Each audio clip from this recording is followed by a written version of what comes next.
ओम शांति। आज है 3/5/20 की अव्यक्त वाणी। शीर्षक है संगम युग, जमा करने का युग। आज सर्व बच्चों के तीनों काल को जानने वाले त्रिकालदर्शी बाप दादा सभी बच्चों के जमा का खाता देख रहे हैं। ये तो सभी जानते ही हो कि सारे कल्प में श्रेष्ठ खाता जमा करने का समय सिर्फ यही संगम युग है।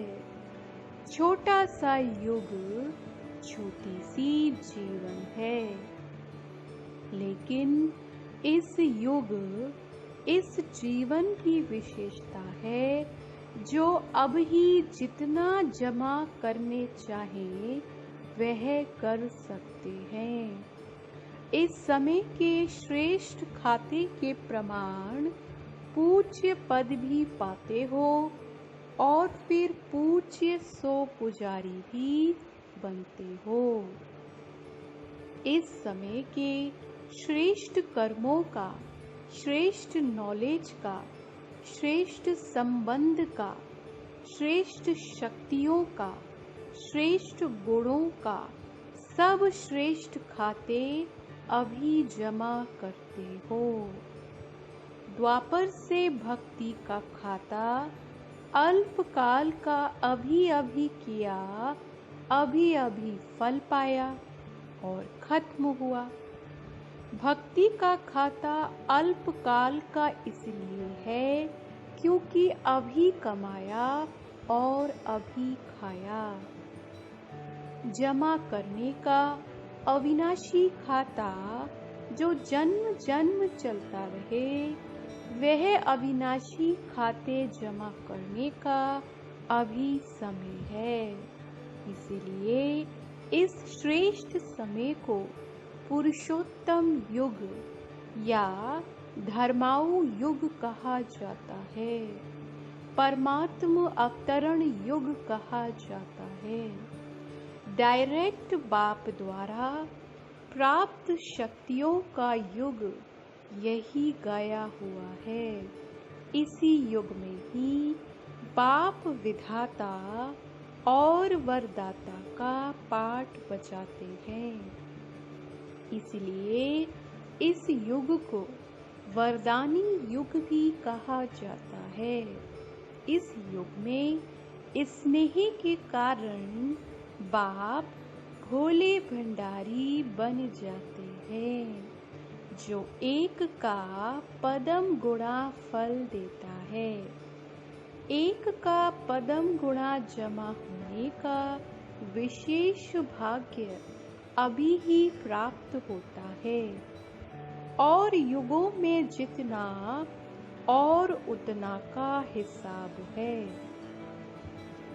अंतर हुआ ना, क्योंकि अभी डायरेक्ट बाप वर्षे और वरदान दोनों रूप में प्राप्ति कराने के निमित्त है। भक्ति में भावना का फल है, अभी वर्षे और वरदान का फल है। इसलिए इस समय के महत्व को जान, प्राप्तियों को जान, जमा के हिसाब को जान, त्रिकालदर्शी बन हर कदम उठाते रहते हो।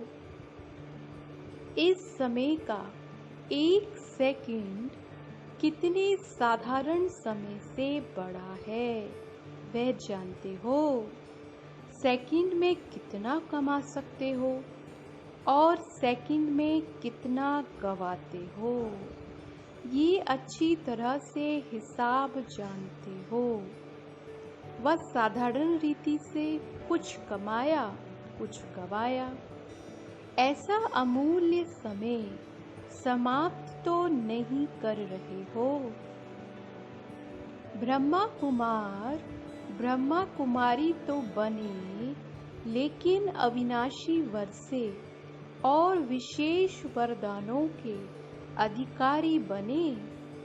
क्योंकि इस समय के अधिकारी जन्म जन्म के अधिकारी बनते हैं। इस समय के किसी न किसी स्वभाव व संस्कार व किसी संबंध के अधीन रहने वाली आत्मा जन्म जन्म अधिकारी बनने के बजाय प्रजा पद के अधिकारी बनते हैं, राज्य अधिकारी नहीं, प्रजा पद अधिकारी बनते हैं। बनने आए हैं राजयोगी, राज्य अधिकारी, लेकिन अधीनता के संस्कार कारण विधाता के बच्चे होते हुए भी राज्य अधिकारी नहीं बन सकते।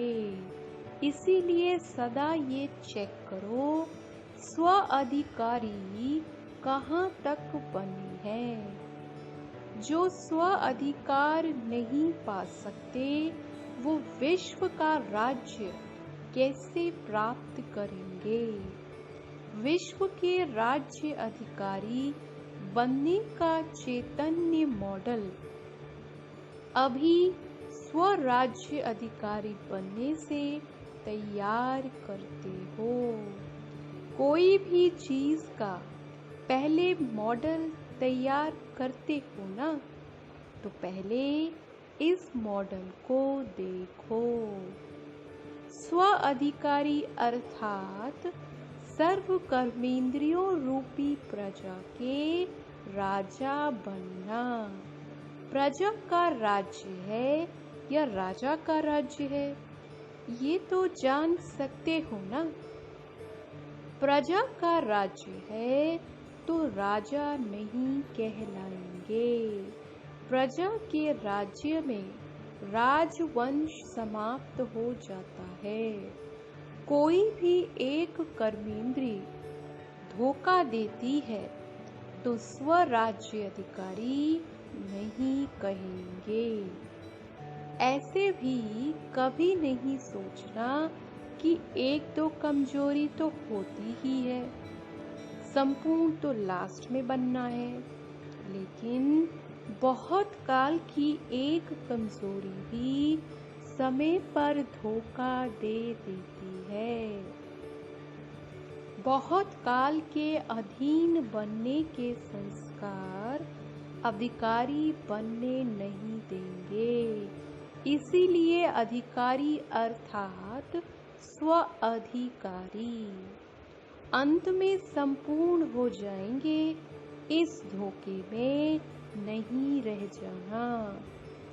बहुत काल का स्व अधिकार का संस्कार बहुत काल के विश्व अधिकारी बनाएगा।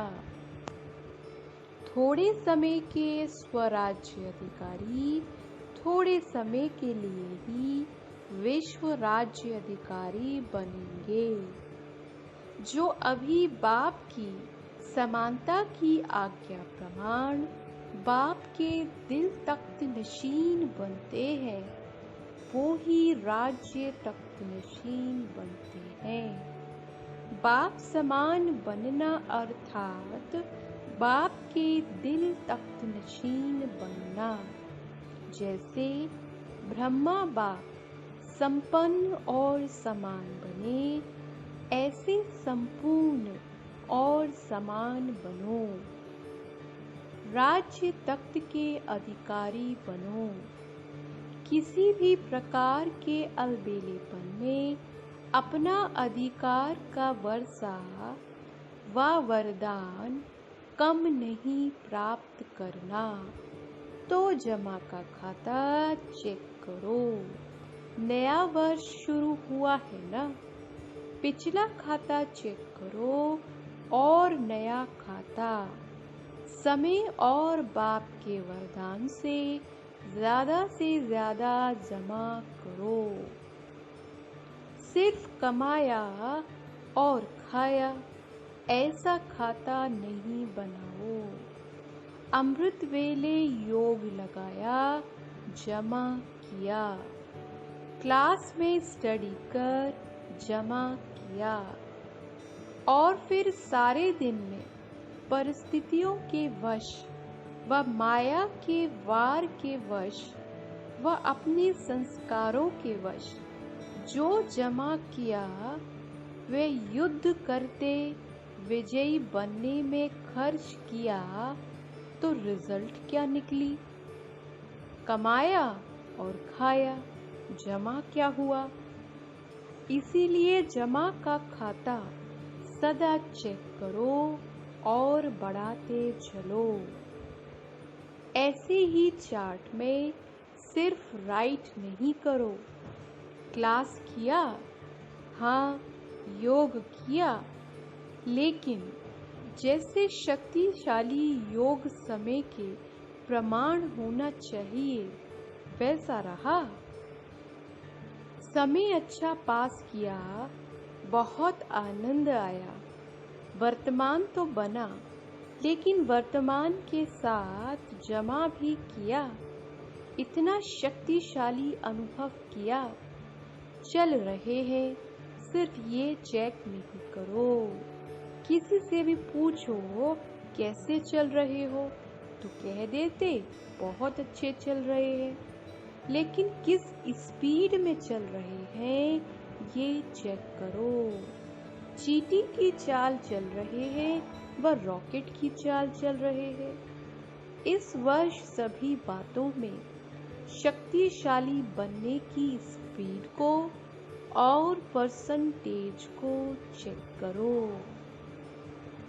कितनी परसेंटेज में जमा कर रहे हो? 5 रुपया भी कहेंगे जमा हुआ, 500 रुपया भी कहेंगे जमा हुआ। जमा तो किया, लेकिन कितना किया? समझा क्या करना है? गोल्डन जुबली की ओर जा रहे हो। ये सारा वर्ष गोल्डन जुबली का है ना, तो चेक करो हर बात में गोल्डन एज अर्थात सतो प्रधान स्टेज है व सतो अर्थात सिल्वर एज्ड स्टेज है। पुरुषार्थ भी सतो प्रधान गोल्डन एज्ड हो, सेवा भी गोल्डन एज्ड हो। जरा भी पुराने संस्कार का अलाय नहीं हो। ऐसे नहीं जैसे आजकल चांदी के ऊपर भी सोने का पानी चढ़ा देते हैं। बाहर से तो सोना लगता है, लेकिन अंदर क्या होता है? मिक्स कहेंगे ना, तो सेवा में भी अभिमान और अपमान का अलाय मिक्स न हो। इसको कहा जाता है गोल्डन एज्ड सेवा। स्वभाव में भी ईर्ष्या, सिद्ध और जिद का भाव न हो, ये है अलाय। इस अलाय को समाप्त कर गोल्डन एज स्वभाव वाले बनो। संस्कार में सदा हाजी, जैसा समय जैसी सेवा वैसे स्वयं को मोल्ड करना है, अर्थात रियल गोल्ड बनना है। मुझे मोल्ड होना है, दूसरे करें तो मैं करूं, ये जिद हो जाती है, ये रियल गोल्ड नहीं। ये अलाय समाप्त कर गोल्डन एज्ड बनो। संबंध में सदा हर आत्मा के प्रति शुभ भावना, कल्याण की भावना हो, स्नेह की भावना हो, सहयोग की भावना हो। कैसे भी भाव स्वभाव वाला हो, लेकिन आपका सदा श्रेष्ठ भाव हो। इन सब बातों में स्वपरिवर्तन ही गोल्डन जुबली मनाना है। अलाय को जलाना अर्थात गोल्डन जुबली मनाना। समझा? वर्ष का आरंभ गोल्डन एज स्थिति से करो। सहज है ना?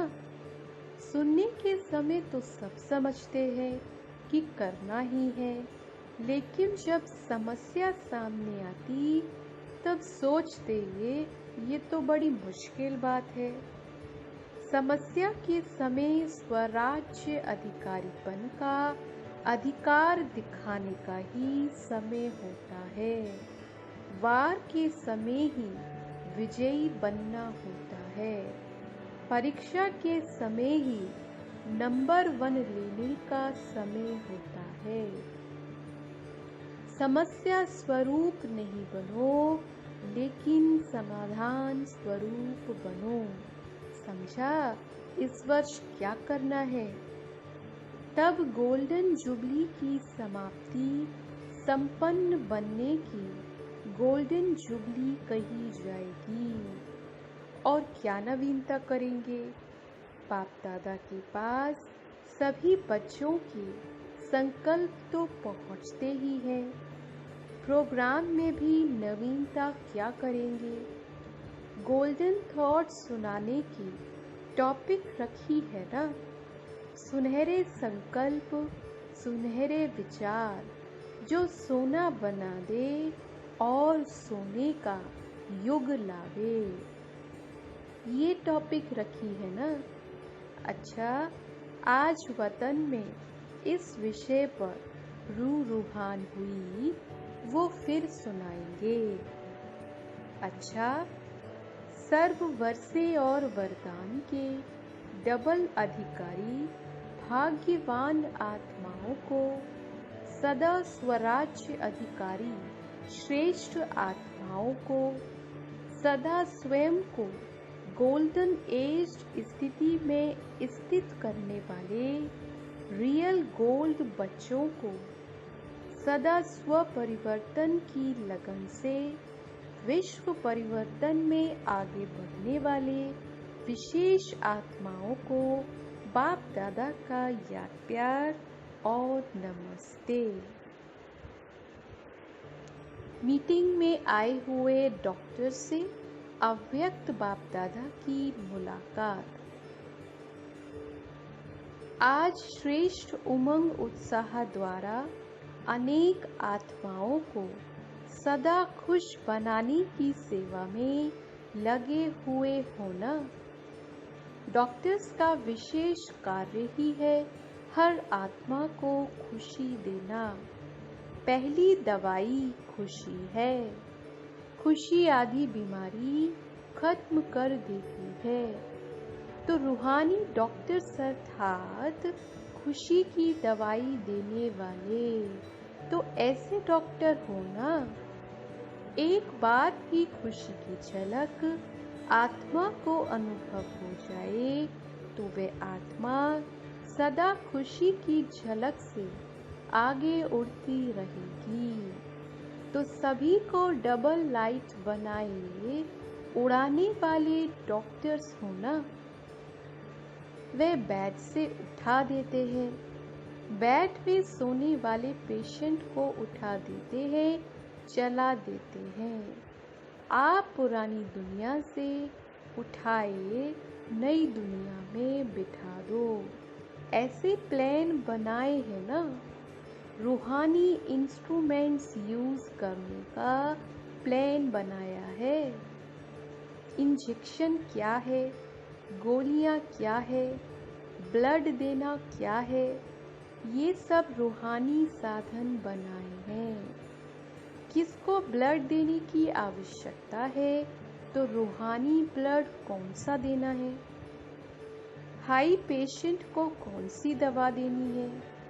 हार्ट पेशेंट अर्थात दिल शिकस्त पेशेंट तो रूहानी सामग्री चाहिए। जैसे वे नई नई इन्वेंशन करते हैं, वो साइंस के साधन से इन्वेंशन करते हैं। आप साइलेंस के साधनों से सदा काल के लिए निरोगी बना दो। जैसे उन्हों के पास सारी लिस्ट है, ये इंस्ट्रूमेंट है, ये इंस्ट्रूमेंट है, ऐसे ही आपकी भी लिस्ट हो लंबी। ऐसे डॉक्टर्स हो, एवर हेल्दी बनाने के इतने बढ़िया साधन हो, ऐसे ऑक्यूपेशन अपना बनाया है। सभी डॉक्टर्स ने अपनी अपने स्थान पर ऐसा बोर्ड लगाया है, एवर हेल्दी एवर वेल्दी बनने का।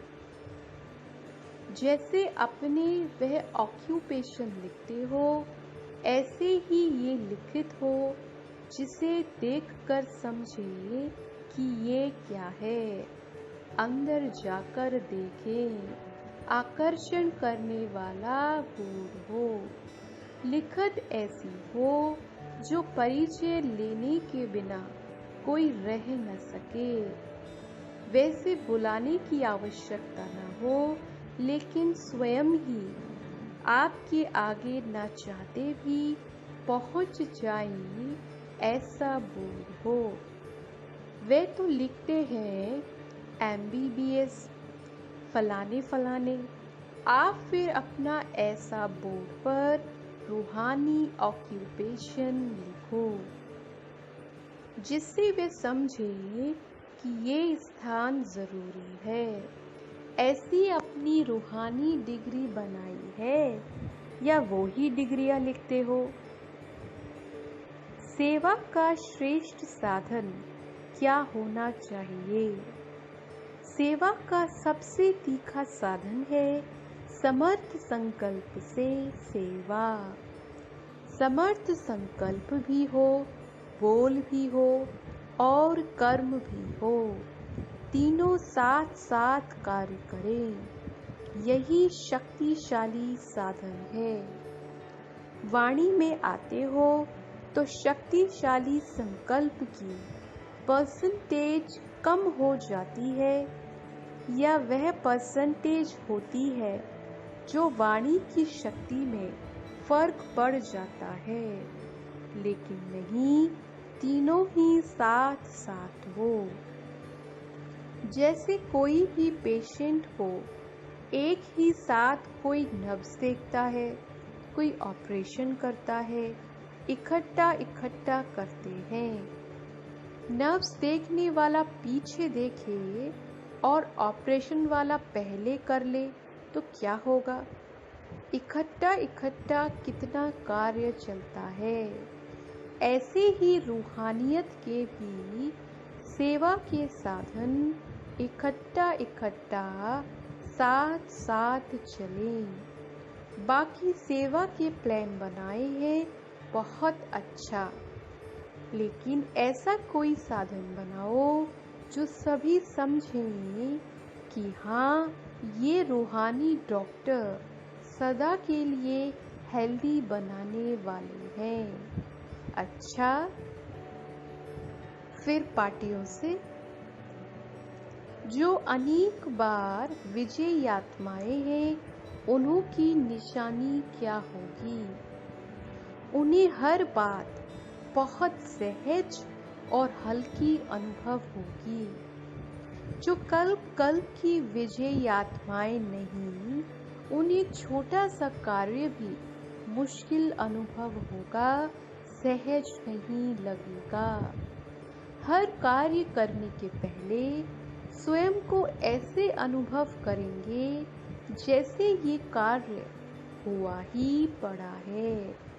होगा या नहीं होगा, ये क्वेश्चन नहीं उठेगा। हुआ ही पड़ा है, ये महसूसता सदा रहेगी। पता है सदा सफलता है ही, विजय है ही, ऐसे निश्चय बुद्धि होंगे। कोई भी बात नई नहीं लगेगी, बहुत पुरानी बात है। इसी स्मृति से स्वयं को आगे बढ़ाते रहेंगे। डबल लाइट बनने की निशानी क्या होगी? डबल लाइट आत्माएं सदा सहज उड़ती कला का अनुभव करती हैं। कभी रुकना और कभी उड़ना, ऐसे नहीं, सदा उड़ती कला के अनुभवी ऐसी डबल लाइट आत्माएं ही डबल ताज के अधिकारी बनती हैं। डबल लाइट वाले स्वतः ही ऊंची स्थिति का अनुभव करते हैं। कोई भी परिस्थिति आवे, याद रखो हम डबल लाइट हैं। बच्चे बन गए अर्थात हल्के बन गए, कोई भी बोझ नहीं उठा सकते। अच्छा, ओम शांति। आज का वरदान है शुभ चिंतन और शुभ चिंतक स्थिति के अनुभव द्वारा ब्रह्मा बाप समान मास्टर दाता भव। ब्रह्मा बाप समान मास्टर दाता बनने के लिए ईर्ष्या, घृणा और क्रिटिसाइज इन 3 बातों से मुक्त रहकर सर्व के प्रति शुभ चिंतक बनो और शुभ चिंतन स्थिति का अनुभव करो, क्योंकि जिसमें ईर्ष्या की अग्नि होती है वह स्वयं जलते हैं, दूसरों को परेशान करते हैं। घृणा वाले खुद भी गिरते हैं, दूसरों को भी गिराते हैं। और हंसी में भी क्रिटिसाइज करने वाले आत्मा को हिम्मतहीन बनाकर दुखी करते हैं। इसीलिए इन 3 बातों से मुक्त रहे शुभ चिंतक स्थिति के अनुभव द्वारा दाता के बच्चे मास्टर दाता बनो। आज का स्लोगन है मन, बुद्धि और संस्कारों पर संपूर्ण राज्य करने वाले स्वराज्य अधिकारी बनो। ओम शांति।